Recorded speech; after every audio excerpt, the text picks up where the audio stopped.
Franciszek Gajowniczek survived Auschwitz. He was reunited with his family. He lived to be 95, and he spent the rest of his life telling the story of the priest who died in his place. Imagine carrying that responsibility. Imagine waking up every day knowing you're alive because someone chose to die in your place. On October 10, 1982, Pope John Paul II, Maximilian's compatriot, canonized him as a martyr of charity. Francisek was present at the ceremony, a 95-year-old man, seeing the one who gave him a second chance at life glorified. Saint Maximilian Kolbe teaches us that even in the darkest moments of history, light can shine. That even when evil seems to triumph, love always has the last word. He founded the Militia of the Immaculate, which today is present throughout the world. He created media outlets that continue to evangelize. He established cities of the Immaculate on several continents. But his greatest legacy was not any of these great works. He proved that an ordinary man with extraordinary faith can transform the darkest place in the world into a chapel. You can transform an act of hate into a monument of love. Saint Maximilian Kolbe, the saint who defied evil. Imagine for a moment, you're standing before one of the most cruel men in human history. All around you, the smell of death, the sound of screams, absolute despair. And then, an ordinary man stands up. He walks toward the Nazi commander and says simply, "I want to die in his place." This is the story of Saint Maximilian Kolbe, a man who transformed the greatest symbol of human evil, Auschwitz, into the stage for his greatest act of love. But before we get to that moment that changed history, we need to go back to the beginning, because heroes aren't born. They're forged. It was January 8, 1894, in a small Polish town called Zdunska Wola. Raymond Kolbe, who would later be known as Maximilian, was born. His parents, Julius and Maria, were simple weavers, but with extraordinary faith. They were hard-working, lower-middle-class people. You know what impresses me? These days, middle-class parents do everything to provide comfort for their children. Tablets, video games, anything to avoid suffering like they did. But Maximiliano's parents did something different. They gave something much more valuable, a life example. So much so that they were both members of the Franciscan Third Order. Just imagine the kind of education this boy received. But at age 10, something happened that would change Rajman's life forever. Something his own mother would only reveal years later in a letter written after her son's death. Think about it. When you were 10 years old, what was your biggest worry? It was probably the new game you wanted to win, or maybe your grades at school. Normal kid stuff. But this boy had a vision of Our Lady. She appeared holding 2 crowns in her hands, one white, symbolizing purity, one red, representing martyrdom. And then she asked a question that would echo throughout his life. Do you accept these crowns? The boy, without hesitation, replied, I accept both. Today, when we ask a 10-year-old what they want to be when they grow up, the most common answers are YouTuber, soccer player, influencer, things related to fame and money. But imagine, at 10 years old, a child accepts both purity and martyrdom, as if destiny were already being written at that moment. And that makes me wonder, what kind of education are you giving your children? What examples are they seeing at home? Comment below about the most memorable moment in your childhood. His mother said that after this vision, there was an extraordinary change in the boy. He began to speak with a radiant face of his desire to die a martyr. How often did we, at age 10, have clarity about our life purpose? Most of us spend our 30s and 40s still searching for our mission. Rajman not only he embraced this calling from a young age. And here is an important lesson for our time. In a society that teaches children to be consumerist, materialistic, focused only on themselves, these parents taught their son to think about transcendence, about mission, about serving something greater. In 1902, at age 8, he made his first communion, but the turning point came in 1907 when he was 13. A Franciscan priest, Pellegrino Haxela, came to preach in their town. From the pulpit, he announced the opening of a new seminary in Lwów. Rajmund and his brother Francisco heard that homily and knew this was the way forward. But there was a problem. Lwów was in Austro-Hungarian territory. To get there, they would need to cross the border, clandestinely. Today, 13-year-olds get anxious if they're without internet for even a few hours. Imagine two teenagers, guided only by faith, crossing dangerous borders in search of their calling. It was 1907, a time when every step could mean imprisonment or death. But they had something our generation lacks: courage born of certainty of purpose. But they did it, and they spent 3 years studying there. And then came the moment of great decision. After 3 years in the seminary, both Rajmund and Francisco began to question, did they really want religious life? Look, this is all too human, folks.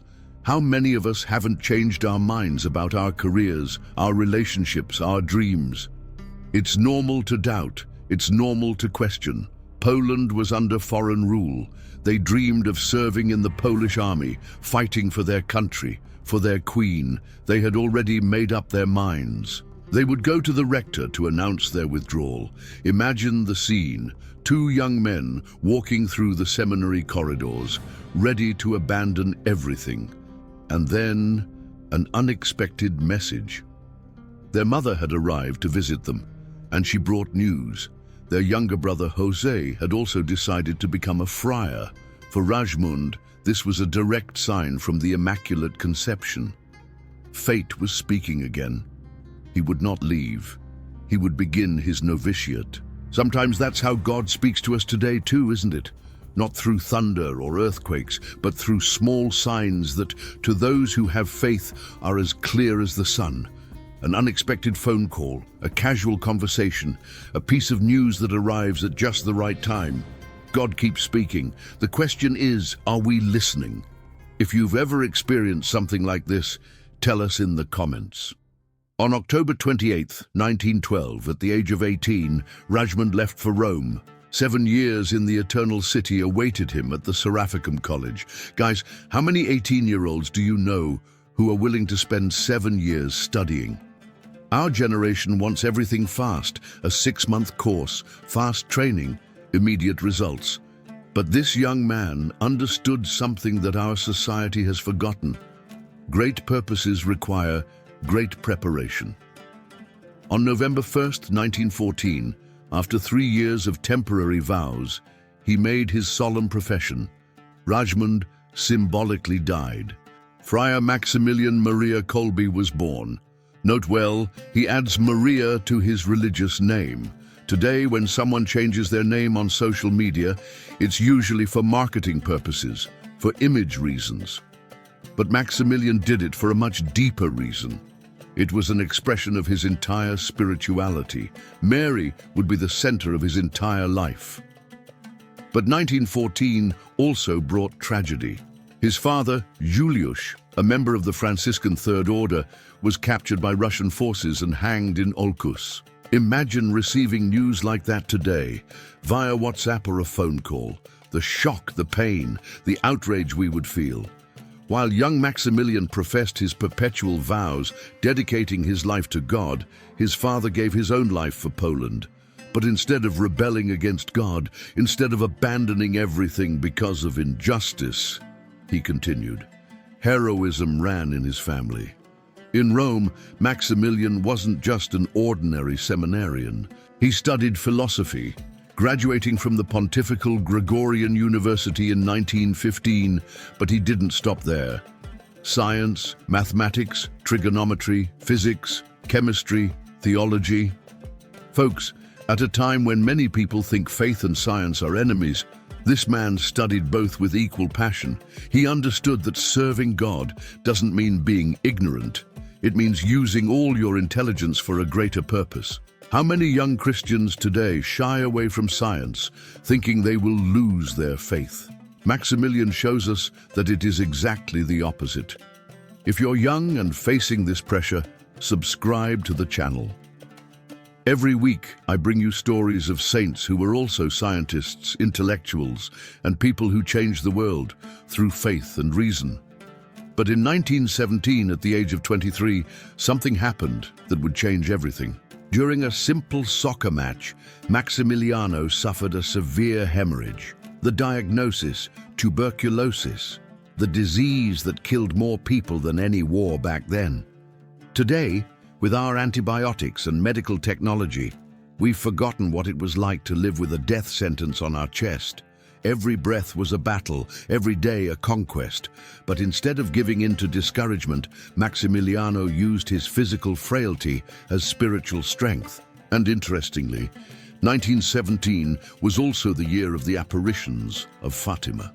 3 Portuguese children received a mission that would echo exactly what Maximilian was about to establish: the conversion of the world through Mary. God was preparing a worldwide network. While children in Fatima were receiving the message, in Rome, a sick young man was being prepared to be the instrument of that same message. Coincidence? For those who have faith, there is no such thing as coincidence. There is providence. Em 28 de abril de 1918, Maximiliano é ordenado sacerdote na igreja Sant'Andrea della Valle. No dia seguinte, celebra sua primeira missa em Sant'Andrea delle Frate. Why is this place important? It was there that the Virgin Mary appeared in 1842 and converted a Jew named Alphonse Ratisbonne. The same miracle caused the miraculous medal. And it was while contemplating this miracle that Father Maximilian had his greatest inspiration: to found the Militia of the Immaculate, a movement that would win the entire world for Christ through Mary. But the world of 1917 was not receptive to Christianity, just as the world today is not receptive either. And that brings us to the next chapter. Turn on notifications now. You won't want to miss how a group of young friars changed the history of the world. And comment, what's the biggest obstacle you encounter in living your faith today? Rome, 1917. While Europe bled in World War I, another battle was raging, a spiritual battle. The Freemasons were in a feverish state of activity against the church. Anti-Christian posters were plastered throughout the Eternal City. Demonstrations were taking place against the Vatican, the heart of Christianity. And look, it's not much different today, right, guys? Open Twitter, Instagram, TikTok. How many posts do you see attacking the Christian faith? How many influencers making fun of Jesus, Mary, the church? The spiritual war hasn't stopped. It's just changed battlefields. The young Father Maximilian saw all this, and his Franciscan heart could not accept it. Like St. Francis, he knew that his vocation was not merely to sanctify himself personally within the walls of the convent. It was to bring Christ to all social classes. It was to conquer the world. And here's a lesson for our time. It's not enough to be a Christian on Sunday inside the church. It's not enough to like Bible verses on Instagram. You have to take action. October 16th, 1917, night. At the International Seraphic College, 7 young friars gather in a small room. A few candles illuminate the scene. An image of Our Lady stands in the center.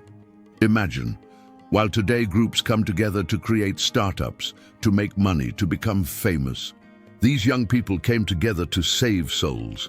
Father Maximiliano brings with him only an eighth of a sheet of paper. On it, he writes the fundamental points of the newly born movement. Militia of the Immaculate, she will crush your head. Genesis 3:15. Alone, you have conquered all heresies in the entire world. The mission was clear and bold: the conversion of sinners, heretics, schismatics, Freemasons, and Jews. the sanctification of all humanity under the patronage of Mary Immaculate. Today, this would be called religious marketing, an evangelism strategy. But for them, it was real spiritual warfare. The means? Any legitimate means available, but especially the press and the miraculous medal. Look at the genius of these guys. In 1917, they already understood the power of mass communication. If they were alive today, I'm sure they would be dominating YouTube, Instagram, TikTok, podcasts. Imagine the audacity of these 7 young friars. In a world dominated by war, anti-Christian propaganda, and modern technology used to destroy, they decide to use these same tools to save souls. And that's the purpose of this channel, folks. Using technology, YouTube, and social media to share stories that transform lives. If you agree, like and share this video. And what did Maximilian ask of each militiaman? 3 simple things. First, total offering of oneself as an instrument in the hands of the Immaculate. What do we offer our lives to today? To work that drains our energy? To relationships that drain us? To goals that won't last even a generation? Second, use the miraculous medal. While today we wear necklaces, bracelets, and tattoos to show our personality, they wore medals to show their faith. What statement are you making with your appearance? Third, pray this prayer daily. O Mary conceived without sin, pray for us who have recourse to you, and for all those who do not have recourse to you, especially the enemies of Holy Church. Note the spiritual genius of this prayer.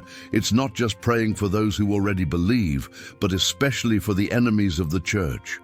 While today we cancel those who disagree with us, block them, insult them, they prayed. They transformed hate into love through prayer. In January 1922, the militia of the Immaculate was officially approved by Cardinal Basil Pompilii. And Father Maximilian published the first issue of the magazine Reiches Niepoklanej, The Night of the Immaculate, an initial 5,000 copies. Within a few years, there would be over 60,000 per edition. From a group of 7 young people in a small room with candles to 60,000 readers. This, my friends, is what happens when God blesses a project. The silent revolution had begun. What about you? What revolution are you willing to start in your life? Comment below and let's discover together how to apply Saint Maximilian's strategy today. Militia of the Immaculate, she will crush your head. Genesis 3:15. Alone you have conquered all heresies in the entire world. The mission was clear and bold, the conversion of sinners, heretics, schismatics, Freemasons, and Jews. The sanctification of all humanity under the patronage of Mary Immaculate. The means, any legitimate means available, but especially the press and the miraculous medal. Imagine the audacity of these 7 young friars. In a world dominated by war, anti-Christian propaganda, and modern technology used to destroy, they decide to use these same tools to save souls. The press, which spread hate, would now spread love. Technology, which killed, would now save. And what did Maximilian ask of each militiaman? 3 simple things. First, total offering of oneself as an instrument in the hands of the Immaculate. Second, use the miraculous medal. Third, pray this prayer daily. O Mary conceived without sin, pray for us who have recourse to you, and for all those who do not have recourse to you, especially the enemies of Holy Church. Note the spiritual genius of this prayer, praying not only for those who already believe, but especially for the enemies of the Church, transforming hatred into love through prayer. In January 1922, the militia of the Immaculate was officially approved by Cardinal Basil Pompilii, and Father Maximilian published the first issue of the magazine Reiches Niepoklanej, The Night of the Immaculate. An initial 5,000 copies. Within a few years, there would be over 60,000 per edition. The silent revolution had begun. Father Maximiliano had an impossible dream, to build an entire city dedicated to the Immaculate Conception, a place where friars could live, work, pray, and spread the kingdom of Mary throughout the world. Guys, imagine proposing this today at a business meeting. I'm going to build a city dedicated to religion. People would think you were crazy, right? But big dreams always seem crazy to those who think small. When asked about the size of the future city's cemetery, his answer was prophetic. A very large area of land is not necessary for the cemetery because most of the bones of its inhabitants will rest in the most varied regions of the earth. He knew he was training missionaries, men who would take Mary's message to the four corners of the world. Today we call this scaling, global expansion, but he was doing it in 1927, August 6, 1927. Father Maximilian blesses a statue of the Immaculate Conception at the site where the convent would be built. The name had already been chosen, Niepokalanów, the city of the Immaculate Conception. And what a city! In just a few years, Niepokalanów became a revolutionary communications hub, modern printing presses, publishing houses, seminaries. Today we have Silicon Valley for technology. They created the Valley of Holiness for evangelism. In 1929, a seminary was opened to train missionaries. The demand was so great that they had to establish another independent seminary. Guys, do you notice the difference? These days, theology courses and seminaries are short on students. But when there's a real purpose, when there's a vision to transform the world, people show up. If you're looking for a greater purpose in life, subscribe to the channel. Every week I show how ordinary people found their extraordinary mission. When the Minister General of the Order visited Niepokalanów in 1936, he was amazed. The true Franciscan spirit, a fervent devotion to the Immaculate, great zeal, poverty, and extreme simplicity. Among the brothers, there was an intense spirit of charity. An immense harmony reigned, and a serene and Franciscan joy was felt among them. Harmony, serene joy, a spirit of charity. How many workplaces do you know today? How many companies, how many schools, how many churches even have this atmosphere? When the purpose is greater than the ego, when the mission is greater than the salary, this happens naturally. But Father Maximilian wasn't content with Poland alone. In 1930, at the age of 36 and weakened by tuberculosis, he left for Japan with 4 confreres. 36 years old, sick, unable to speak the language, unfamiliar with the culture, and with no guarantee of success. Today, we conduct market research, feasibility analysis, and target audience analysis before launching anything. He had only faith and courage, and sometimes that's enough. Destination, Nagasaki. Mission, to found another city of the Immaculate in the heart of Eastern paganism. April 24th, 1930. The 5 missionaries arrive in Nagasaki, a completely different country, an ancient culture, an incomprehensible language. Today, we have Google Translate, Duolingo, online courses and video conferences to learn about other cultures.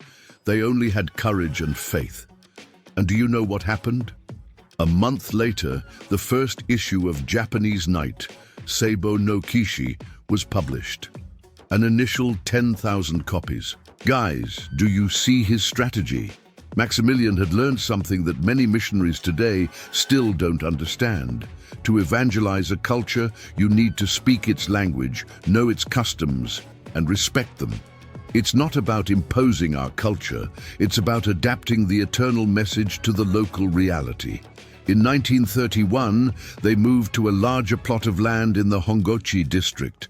The new convent was named Mugenzai no Sono, the Garden of the Immaculate, and God protected that place in a special way.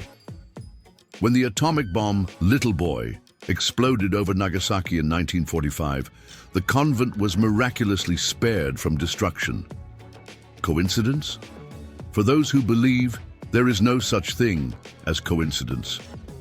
The Immaculate Virgin protected her children even during humanity's greatest display of destructive power.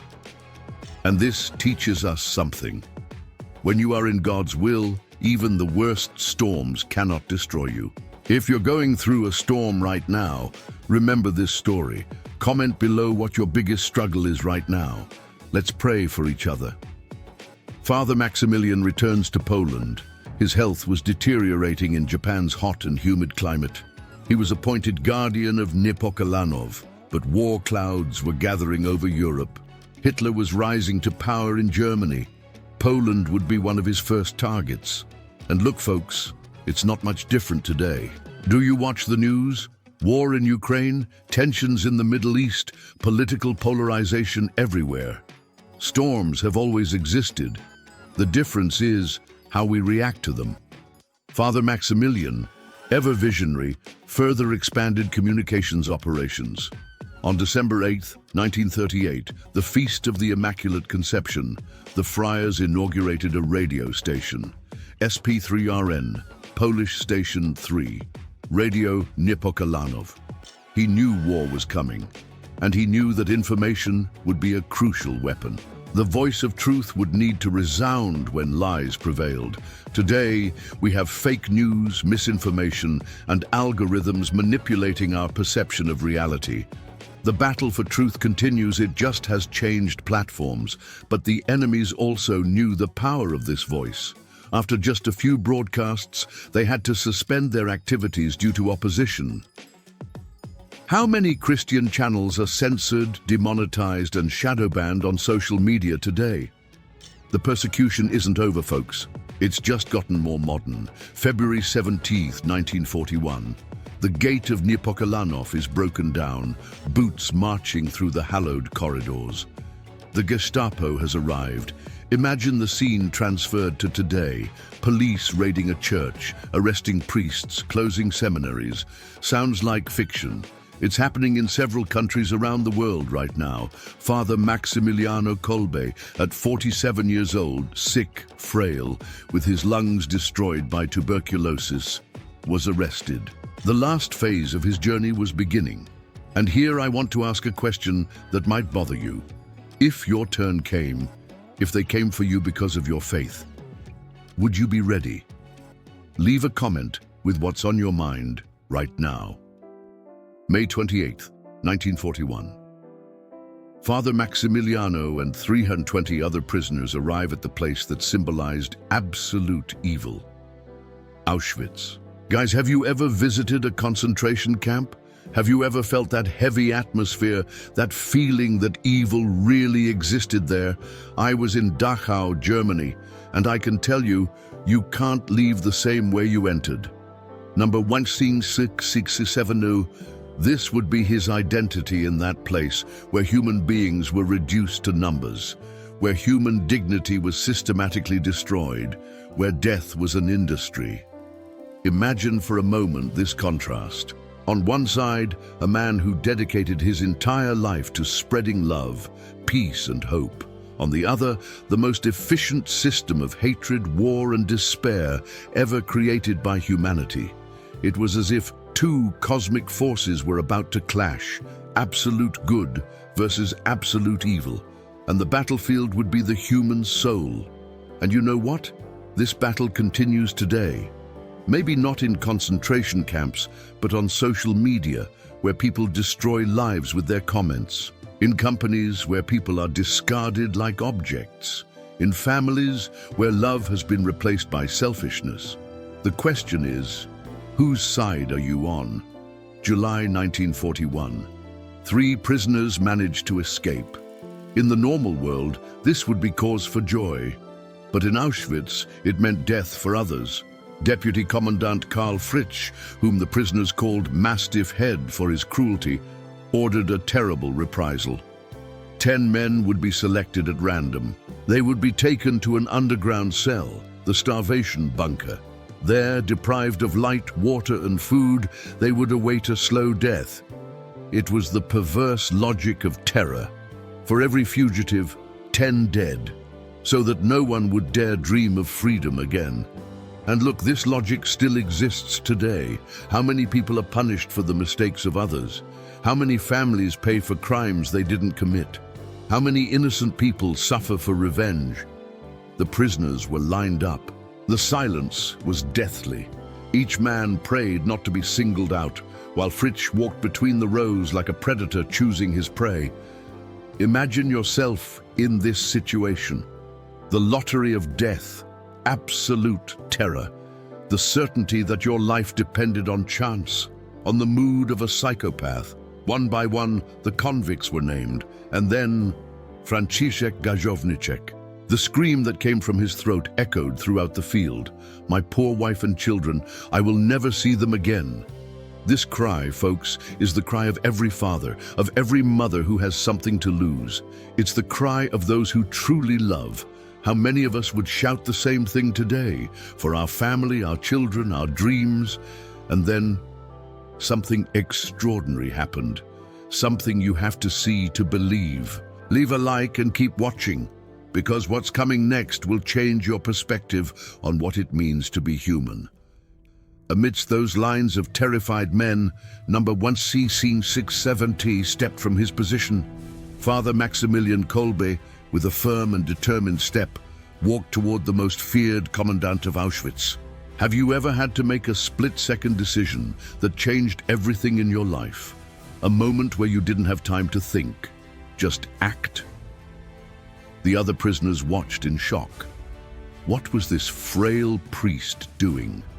Was it madness? Was it suicide? Fritz, seeing the man approaching, jumped back and drew his P-38 pistol. "Stop!" he shouted in a choked voice.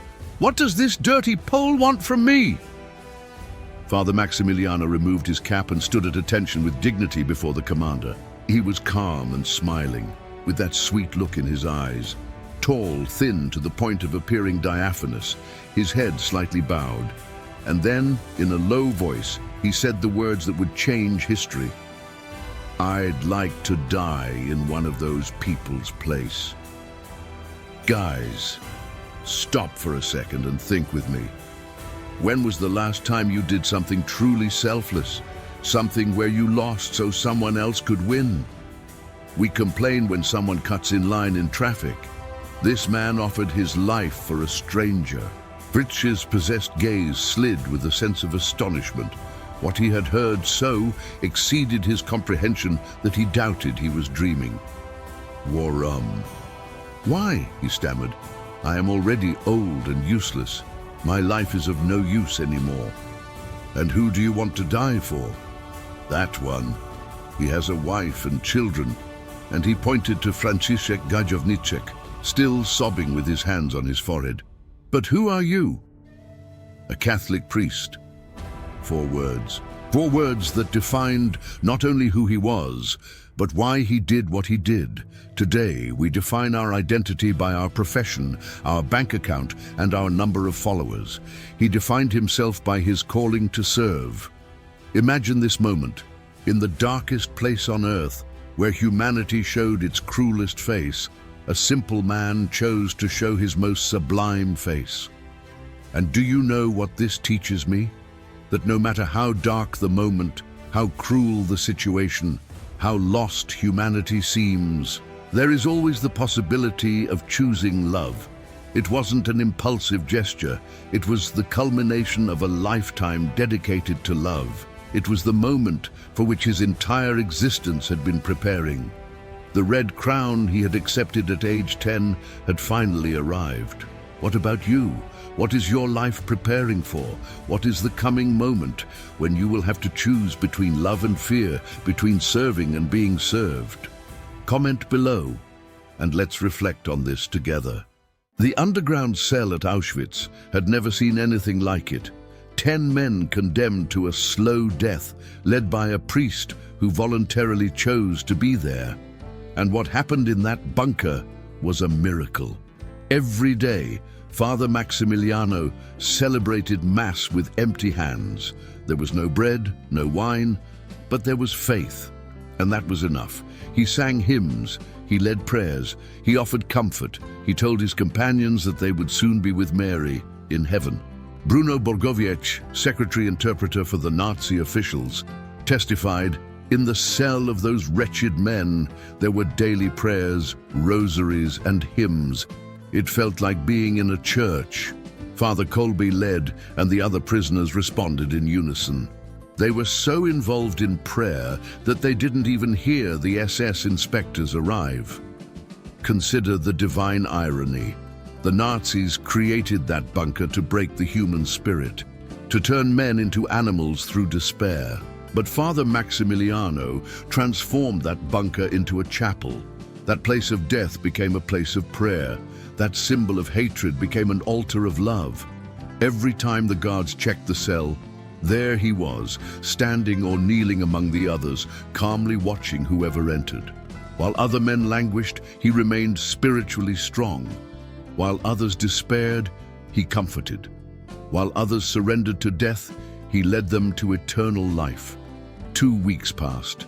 2 weeks of absolute thirst, total hunger, complete darkness, and there were still 4 men alive. There was still hope singing in that cell. The guards wanted the cell empty.